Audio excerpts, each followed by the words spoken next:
Buen día. Bueno, creo que ya somos la mayoría.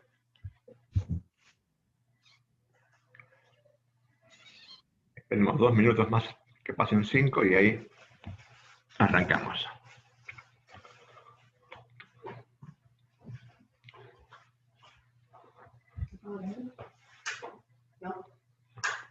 Gracias.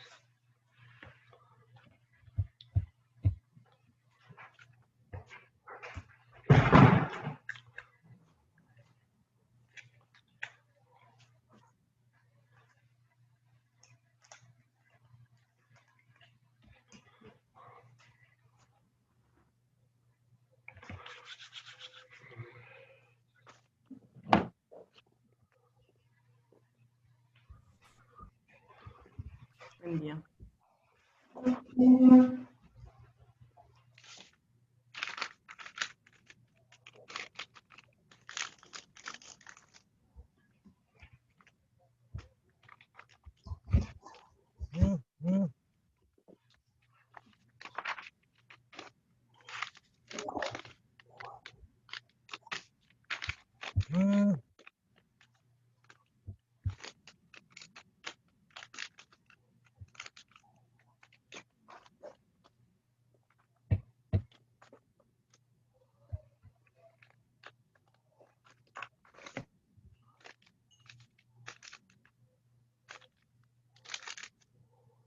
Hace un rato les mandé las 3 presentaciones del martes, junto con el PowerPoint de lo que empezamos el martes y estamos siguiendo hoy. Después verifiquen que lo pueden abrir, cualquier cosa me avisan.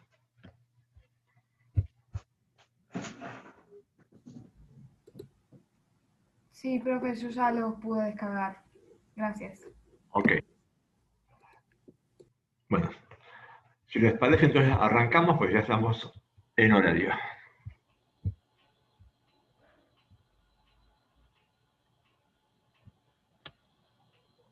Nos habíamos quedado en este esquema, si no me acuerdo mal, que básicamente presentaba los distintos tipos de citoquinas que nos iban a hacer falta para armar el esquemita de la inflamación. Las dos primeras familias, las proinflamatorias y las quimioquinas, esencialmente juegan a favor de la inflamación, en tanto que la tercera categoría hace exactamente lo contrario. La lógica de esto era este esquema que vimos un poquito el otro día, donde había, por un lado, una cascada, que es la que se ve con la flecha de arriba, que es la que genera la respuesta proinflamatoria. Es a contar que justo las dos familias que aparecen acá arriba son las que mirábamos recién, las citoquinas proinflamatorias y las quimioquinas, en tanto que la cascada inferior básicamente es la compensatoria de esto, donde está por un lado una reducción de las citoquinas proinflamatorias, o sea, lo mismo que subió en la flecha azul, está bajando acá en esta flecha verde, y falta agregar acá la generación de citoquinas antiinflamatorias, que era el tercer grupo este que aparece acá. De estas citoquinas antiinflamatorias son mucho más heterogéneas de lo que parece en el esquema.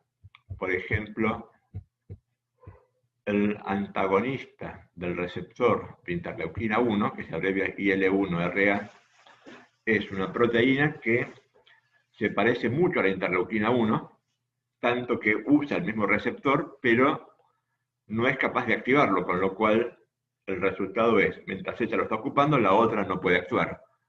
De ahí le pusieron el nombre de antagonista, porque es lo mismo que si hubiera sido un antagonista farmacológico, pero este es endógeno, es una proteína normal de nuestro organismo.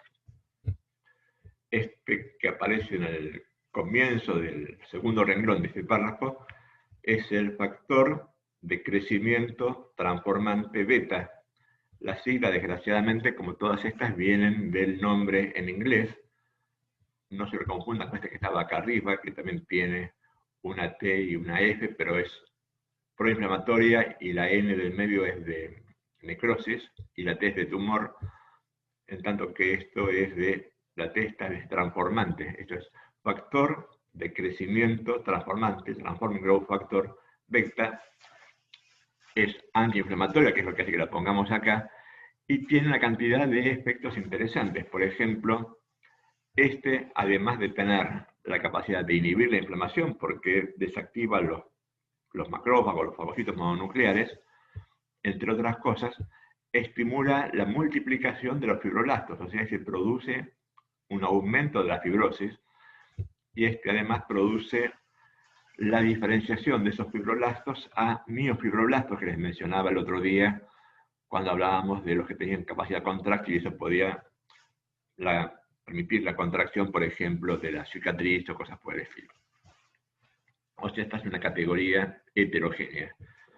De alguna manera, el balance de los tres tipos de citoquinas y las células que están reguladas por ellos es lo que va a determinar en qué fase de la respuesta inflamatoria uno se encuentra y eventualmente si pasa o no finalmente a la fase de resolución, lo cual es importante y normalmente en la mayoría de los casos ocurre, aunque en algunos casos, como hemos visto el otro día, puede haber procesos inflamatorios que se prolonguen indefinidamente en el tiempo porque no termina siendo resuelta la situación a partir de que no hay un balance adecuado para hacer ese salto de fase. Por ejemplo, cuando estábamos hablando de lesiones ulcerosas en miembro inferior, puede ser digamos, en cualquier parte del miembro inferior, incluyendo el pie, obviamente a partir de muy importante insuficiencia vascular o cosas por el estilo. Que por ahí son pacientes que ustedes verán con lesiones que se arrastran durante años.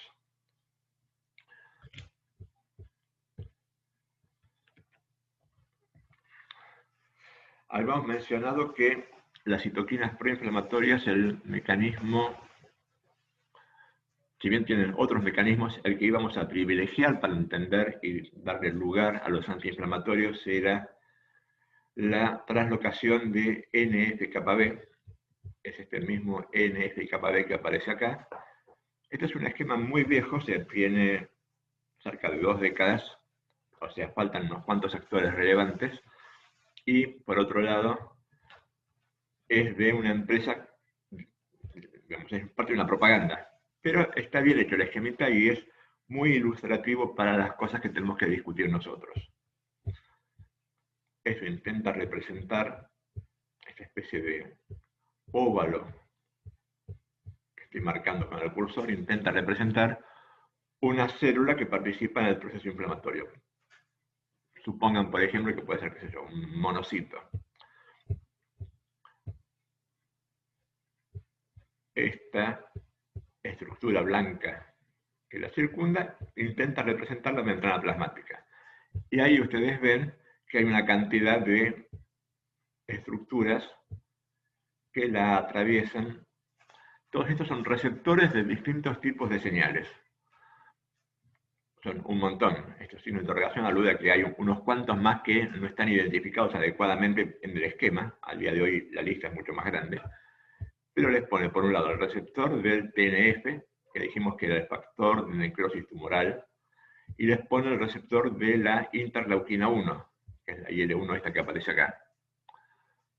Y les pone también LPS, que es la endotoxina de las bacterias gram negativas. Y podría haber en serio otra cantidad, digamos, de señales equivalentes por acá. Tanto el TNF como la IL-1, IL-1 y TNF, que son citoquinas proinflamatorias, actúan sobre un receptor en la membrana de estas células y lo activan. Esa activación tiene toda una vía que no vamos a analizar porque digamos, tiene más complejidad de la que nos hace falta para discutir con ustedes, pero a través de una cantidad de pasos, que son las flechitas que van viendo, termina actuando sobre un complejo, que creo que están viendo aquí, lo que estoy redondeando con el cursor, donde hay un elemento chiquitito que tiene un número 105 adentro y otro un poquitito más grande que tiene el número 65. Estos dos juntos son lo que se llama NF-κB. que dijimos que era un factor transcripcional. El tercer elemento en ese complejo es como si fuera una proteína de anclaje que tiene a NF-κB detenido en el citoplasma. Si me escucha alguien de biología celular va a decir que soy un energúmeno, digamos, pero conceptualmente la idea es que ese complejo no tiene capacidad de traslocar y mientras están las tres unidas no lo puede hacer, en tanto que si por algún motivo ustedes sacan ese tercer elemento en discordia que se llama IΚB, lo que van a conseguir es que NF-κB quede suelto, pueda hacer todo un caminito y termine esta vuelta larga que están viendo acá, ingresando a este óvalo más chiquitito violeta que están viendo, que es el núcleo.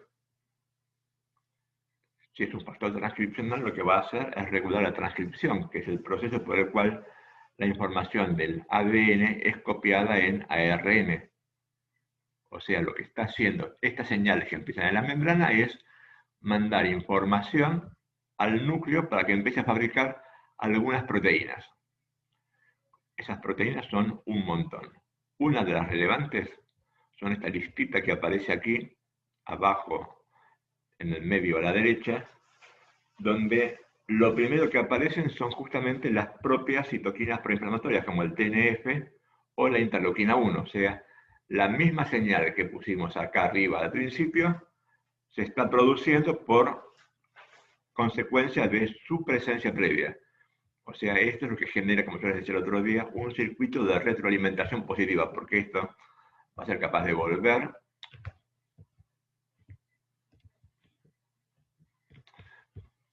a estimular, y esto es una especie de bola de nieve, se hace cada vez más grande a menos que aparezca alguien que lo frene. Y ahí la importancia del circuito antiinflamatorio. Por otro lado, les menciono la cantidad de otras proteínas. Esta sigla CAM alude a moléculas de adhesión celular, que son las que permiten la interacción entre los leucocitos, es una de las cosas importantes en cómo esas células participan en la inflamación, y aparece agregada aquí abajo una enzima que nos va a acompañar el resto de la charla de hoy, que es la ciclooxigenasa. COX es la abreviatura de ciclooxigenasa, y un montón, por cierto, de otras cosas que vamos a discutir en otro momento. Ciclooxigenasa es la enzima que va a generar muchos de esos mediadores lipídicos que nos quedaron pendientes en la charla del martes. Una idea importante que uno debería tener es que, además de haber una cantidad importante de fuentes de heterogeneidad en los procesos inflamatorios, hay una cantidad de problemas que a día de hoy, pese a que hay un montón de drogas antiinflamatorias, no están resueltos. Y eso se ve cuando uno analiza el conjunto de las enfermedades inflamatorias, y no meramente, digamos, las más limitadas, que es lo que solemos hacer en cursos como este. Este esquema que está puesto acá es para mostrarles una de las consecuencias de que tengamos un exceso de actividad inflamatoria, o para decirlo más adecuadamente, una cantidad muy grande de actividad inflamatoria, sea porque la injuria fue muy grande, sea porque no la pude controlar, como habíamos discutido el otro día. Esto puede contribuir a que aparezca lo que se conoce como síndrome de respuesta inflamatoria sistémica, que es esencialmente el nombre que se le pone, sobre todo a la gente que hace terapia intensiva, a la presencia de manifestaciones generalizadas de inflamaciones, entonces en todo el organismo y no meramente en el sitio que fue inicialmente injuriado. Hay toda una cascada para explicar esto, incluyendo la participación de un montón de citoquinas, estas que aparecen acá son todas citoquinas. Hay un montón de mecanismos donde se ponen en juego varios tipos de respuestas, incluyendo las que mencionábamos el otro día, cuando hablábamos, por ejemplo, de los mediadores peptídicos preexistentes, por ejemplo, la cascada de coagulación o la activación del complemento. Y también se pone en juego una producción importante de mediadores a partir de moléculas que fueron neosintetizadas a partir de la injuria. Por ejemplo, estos que son mediadores no peptídicos sino lipídicos, prostaglandinas y leucotrienos, son consecuencias fundamentalmente de la inducción previa de la COX, de esta COX que pusimos aquí abajo, que dijimos que COX quería decir ciclooxigenasa, es una enzima que vamos a ver muchas veces a lo largo de la charla de hoy. Y entre otras cosas, la activación generalizada de este sistema puede conducir a cosas como, por ejemplo, falla multiorgánica, eventualmente a coagulación intravascular diseminada, a distrés respiratorio, que es lo que está pasando ahora a las personas que tienen cuadros graves por el coronavirus y cosas por el estilo. Esto eventualmente puede ser suficientemente grave y, por ejemplo, como dice acá, terminar en la muerte del paciente. Esto es de hace unos 15 años, siempre me olvido de poner la referencia, de un trabajo de terapia intensiva, en el cual se comparó la mortalidad de pacientes internados en terapia intensiva, simplemente en relación a la magnitud del componente inflamatorio que tenía cada uno de ellos. Y si ustedes ven, los pacientes que no tienen componente inflamatorio generalizado, les recuerdo que SIRS era síndrome de respuesta inflamatoria sistémica, si no lo tienen, la mortalidad es relativamente baja. Algunos se van a morir, pero es apenas el 3% de los pacientes que se encuentran en esa condición. En tanto que a medida que van teniendo grados más altos de respuesta inflamatoria sistémica, incluyendo los cuadros más graves, como puede ser la sepsis o el shock, la mortalidad se acerca a casi la mitad de los pacientes. Hoy en día los pacientes con respuesta de distrés respiratorio y falla multiorgánica por corona tienen más o menos esa tasa de mortalidad. O sea, lo que están viendo es que lo que los está dañando severamente es, en la etapa final de su enfermedad, la presencia generalizada de inflamación, que es lo que explica por qué hasta el día de hoy la única droga que realmente ha mostrado algún beneficio importante es la dexametasona, que vamos a mencionar la semana próxima cuando estemos hablando de los glucocorticoides. Y que por supuesto ustedes van a ver pacientes que la utilicen, pero no es una droga que ustedes puedan utilizar. O sea, pese a que tenemos un montón de antiinflamatorios, los pacientes con inflamación generalizada pueden tener complicaciones graves y eventualmente incluso morirse. O sea, no es un tema resuelto. Lo que es más, incluso si el paciente tiene inflamación importante, aunque no lo mate, lo puede dañar severamente. Incluso si sigue siendo un proceso confinado al sitio injuriado. Y un excelente ejemplo de eso es la producción de discapacidad a partir de lesiones secuelares de artritis reumatoidea. Artritis reumatoidea puede afectar cualquier articulación del organismo, incluyendo las del pie. Es mucho más común que afecte las manos o las rodillas. O sea, ustedes van a ver seguramente pacientes con artritis, pero tal vez más por otras complicaciones que por la propia artritis a nivel del pie, pero claramente puede afectar cualquier articulación del organismo y eventualmente, por más que desaparezca la inflamación, la retirada de la inflamación se acompaña de daño secular que resulta en la fijación, en la pérdida, por lo tanto, de funcionalidad y, como consecuencia de eso, discapacidad. O sea, la inflamación está lejos de ser un problema resuelto al día de hoy.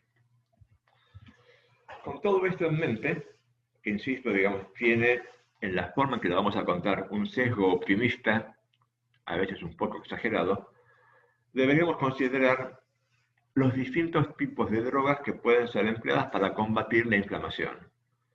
Hay muchos tipos de antiinflamatorios, cada uno de los cuales es más o menos apropiado para diferentes tipos de inflamación. Hay algunos que son apropiados para tratar sintomáticamente la mayoría de las inflamaciones. Estos los podemos englobar didácticamente como antiinflamatorios convencionales. Y ahí el primer grupo es una familia enorme, que vamos a discutir en la mayor parte de la charla de hoy, que genéricamente se conoce como antiinflamatorios no esteroideos. Y ahí la sigla esta AINE que van a encontrar por todos lados. Antiinflamatorios no esteroideos. Poner el énfasis en que son no esteroideos es por comparación con la otra gran familia de antiinflamatorios de uso convencional, que son justamente los glucocorticoides, que es lo que viene inmediatamente a continuación en el listadito este, obviamente los cuales son esteroides, como ya han estudiado en algún momento en fisiología. Hay otras drogas que podemos poner en la categoría de antiinflamatorios convencionales, incluyendo los antihistamínicos y otra cantidad que no está enumerada acá. Pero AINE y corticoides, para lo que es la podología, son especialmente relevantes y vamos a hablar bastante de ellos. AINE hay un montón que son de venta libre, en tanto que corticoides no hay de venta libre. Pero van a haber pacientes y deberían tener noción de qué están recibiendo y qué puede pasar con ellos. Hay un segundo grupo de drogas que se empezó a definir hace muchos años, que tienen un nombre un poco pomposo. Se suelen describir como agentes modificadores del curso de la enfermedad. Fueron inicialmente descritos para enfermedades reumáticas, haciendo énfasis fundamentalmente en las reumáticas progresivas, como la artritis reumatoidea, apuntando a que además de sacar la inflamación, esencialmente lo que hacen además es retrasar la progresión a la discapacidad. O sea, no solamente sacan o interfieren agudamente con el proceso inflamatorio, sino que cambian el tipo de secuela que puede llegar a quedar, y esto de alguna manera, en principio, reduce el daño que genera esa enfermedad. O sea, tardan más en tener esas lesiones como las que veíamos recién en las manos de esa paciente con artritis reumatoidea que vimos hace un momentito. Son un montón, son muy heterogéneas. Probablemente la droga más relevante en esta categoría, que van a haber pacientes que la están recibiendo, pero probablemente mucho menos, digamos, que para el resto de los que vamos a estar discutiendo, es el metotrexato. Es una droga que tiene varios mecanismos de acción diferentes de acuerdo a la dosis que se emplea, que en general el nivel de dosis que se emplea como antiinflamatorio no es tan evidente su mecanismo citotóxico, que es el que se emplea, digamos, cuando se la utiliza para el tratamiento del cáncer, que también es un uso relevante, pero en otro nivel de dosis. Hay una familia, lo agregué recién, digamos, o sea, no lo tienen en la versión que recién del PowerPoint, después agréguenlo, que está creciendo muy rápidamente y que es muy numerosa en este momento, que es la familia de los inhibidores de la tirosina quinasa, de las tirosina quinasas. Tirosina quinasas es una familia de enzimas que lo que hacen es fosforilar a otras proteínas en los residuos de tirosina. Les recuerdo que la tirosina es un aminoácido. Y de esa manera interfieren con la señalización de muchas citoquinas. Muchas de esas citoquinas proinflamatorias que mencionábamos hace un momentito, no justamente las dos que van a ser nuestro blanco más relevante para la charla de hoy, sino las que aparecían, por ejemplo, en este esquema, por ejemplo, la interleuquina 6 o el interferón gamma, y muchas otras que no están enumeradas acá, señalizan con receptores que usan tirosina quinasas, con lo cual, inhibiendo esa enzima, uno inhibe la actividad de ese tipo de citoquinas. Hoy por hoy, esta categoría es una de las de más rápido crecimiento dentro de lo que es el desarrollo de drogas antiinflamatorias. Ahí aparecen otras moléculas más. Esencialmente la idea es que estas drogas son de uso mucho más restringido, por cierto, son mucho más caras y son mucho más difíciles de utilizar. Pero en algún momento van a haber algún paciente que las está utilizando. La tercera categoría, que es quizás la más compleja de todas, de la cual tal vez también vean algún paciente, pero va a ser mucho más limitada su utilización, y por supuesto tampoco son de venta libre, o sea, no hay ningún producto de estos que sea accesible para la utilización por ustedes, aunque pueden llegar a haber pacientes que lo están recibiendo, son lo que genéricamente se conoce como agentes biológicos, o sea, esencialmente moléculas producidas por biotecnología, en la cual se encuentra una categoría muy grande que son los anticuerpos monoclonales. ¿Alguien se acuerda qué son los anticuerpos? Es una pregunta. La defensa que produce el organismo ante cualquier agente extraño. Es un poco generoso tu comentario, o sea, es una defensa, esto es cierto, digamos, pero no es cualquier defensa ni ante cualquier agente extraño. Los anticuerpos, primer punto importante, son proteínas. Proteínas, por cierto, muy grandes, que se encuentran normalmente en la circulación, también en otros compartimientos. ¿Se acuerdan que había proteínas en la sangre? ¿Recuerdan algo de eso? Sí, profesor. Sí, como las globulinas. Exactamente, en la sangre se puede encontrar la albúmina y las globulinas, por ejemplo. Los anticuerpos son parte de esas globulinas que están en la circulación. Por eso se las llama también inmunoglobulinas.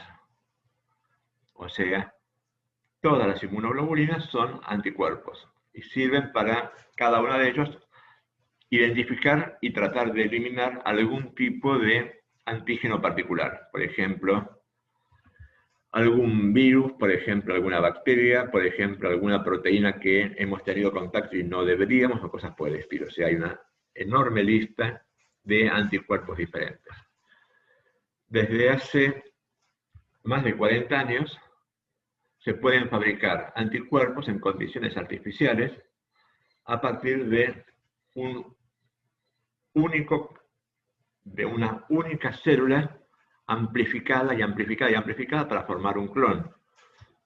Esto lo inventó un señor argentino que se llamaba Milstein, que de hecho se sacó el premio Nobel por eso, se murió hace unos cuantos años ya, y ese tipo de anticuerpos se llaman anticuerpos monoclonales, porque son producidos por un clon único de células.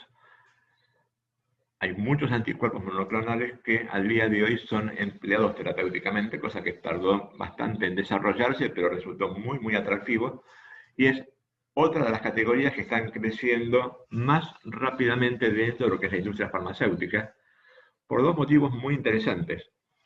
Uno son medicamentos muy específicos para blancos particulares, o sea, permiten apuntarle con mucha precisión a un determinado blanco. En segundo lugar, justamente por el tipo de producción que tiene, se pueden cobrar muy caros, lo cual lo hace muy atractivo.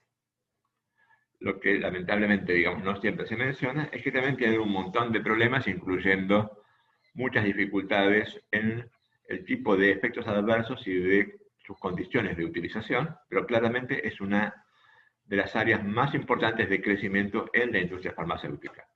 Los anticuerpos monoclonales contra el TNF, de los cuales hay unos cuantos, o contra la interleuquina 1, o contra las otras citoquinas que mencionábamos recién, hoy en día son empleados como herramienta de última alternativa en pacientes con algunas enfermedades inflamatorias, no contra cualquiera. Probablemente habrán escuchado que cuando estuvo Trump enfermo con el corona hace unos pocos días, lo trataron con un cóctel de anticuerpos monoclonales. Bueno, justamente estos eran monoclonales dirigidos contra el coronavirus. O sea, hay monoclonales contra una enorme, enorme cantidad de blancos diferentes. Y cada uno le apunta a uno solo. O sea, el que le apunta al TNF no sirve para la interleuquina 1 y el que inhibe la IL-1 no sirve para apuntar al TNF. O sea, claramente hay una gran variedad de drogas antiinflamatorias con diferentes niveles de uso, con diferentes consecuencias, tanto terapéuticas como adversas, y por supuesto con diferentes costos. Los que vamos a discutir con ustedes son algunos de los convencionales. Entre estos antiinflamatorios convencionales, el grupo más grande que vamos a estar discutiendo dentro de unos minutos es, dijimos, el de los antiinflamatorios no esteroideos.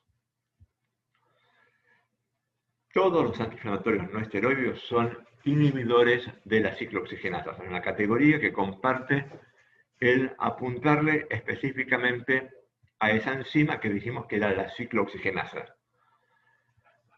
Hay una cantidad grande de los cuales el modelo que vamos a tomar, porque todavía sigue siendo una de las drogas más vendidas en el mundo.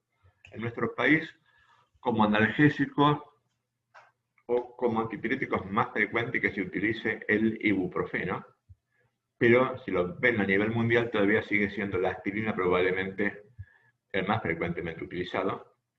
Y como es más amplio en cuanto al tipo de mecanismos que involucra, lo vamos a tomar como modelo porque nos va a resumir todo lo que ustedes pueden esperar encontrar cuando emplean algún inhibidor de la ciclooxigenasa. O sea, la aspirina la vamos a tomar como modelo para analizar en detalle. Esto se va a cortar dentro de 2 minutos, les recuerdo, de 3 minutos les recuerdo que tenemos que volver a entrar al link inicial con el cual ingresamos a la clase. En esta categoría de antiinflamatorios no esteroideos, que ha crecido tanto a lo largo de más de 100 años, las drogas se pueden clasificar en base a distintos tipos de criterios. Uno de los más utilizados es en relación a su selectividad por la ciclooxigenasa, en el sentido que hay 3 isoformas de la ciclooxigenasa y hay algunos que inhiben todas, en tanto que hay otros que le apuntan con más selectividad, o sea, con dosis relativamente pequeñas inhiben una y no las otras, que son los que son inhibidores selectivos de la COX-2. O sea, vamos a ver que hay COX-1, COX-2 y COX-3. Un segundo grupo de antiinflamatorios convencionales, que también vamos a analizar, son los glucocorticoides, que hacen un montón de cosas, o sea, no solamente tienen la acción antiinflamatoria, lo cual los hace mucho más complicados y también mucho más peligrosos terapéuticamente, pero en términos de su actividad, digamos, suelen ser más eficientes, que en relación a la inflamación, la principal acción, en realidad es una versión simplificada de lo que vamos a ver, o sea, hacen otras cosas también de inflamación, pero en el cuentito que vamos a armar con ustedes, lo que vamos a priorizar, porque nos alcanza para lo que tenemos que conocer, es que principalmente lo que hacen es inhibir la actividad de NF-κB, ese factor transcripcional que vimos hace un momento. Recuerdo que NF-κB era factor nuclear kappa B. E insisto, lo de esto es la letra kappa, la letra griega no es K, que más de una vez se les escapa decir K beta y esto es un disparate, digamos, esto es kappa B. La tercera categoría que se encuentra acá es la familia de los antihistamínicos, que esencialmente lo que hacen es disminuir la actividad de la histamina de distintas maneras. Vamos a hablarlo muy poquitito porque, insisto, digamos, es relativamente limitado el efecto que tienen en relación a la inflamación que ustedes van a ver en podología. Y vamos a hablar 2 palabritas con respecto a la colchicina, que es una droga antiinflamatoria que se usa exclusivamente en una enfermedad que es la gota. La colchicina, bueno, no nos va a quedar el tiempo mucho para hablarlo, pero es un... En algún momento hicieron histología ustedes. ¿Se acuerdan que veían o les habrán mostrado imágenes del microscopio de división celular? Sí. Bueno, lo que se utilizaba para inhibir el uso mitótico y sacar esas fotos es la colchicina. La colchicina inhibe la formación de los microtúbulos, con lo cual se inhiben un montón de funciones relevantes en las células. La inhibición de uso mitótico hace que pueda inhibir la multiplicación celular, y eso causa efectos adversos, pero además inhibe la movilización de los neutrófilos, y eso causa efecto antiinflamatorio, que es el motivo por el cual se usan en particular en gota, en la cual un componente muy importante es justamente el reclutamiento de esos neutrófilos por los cristales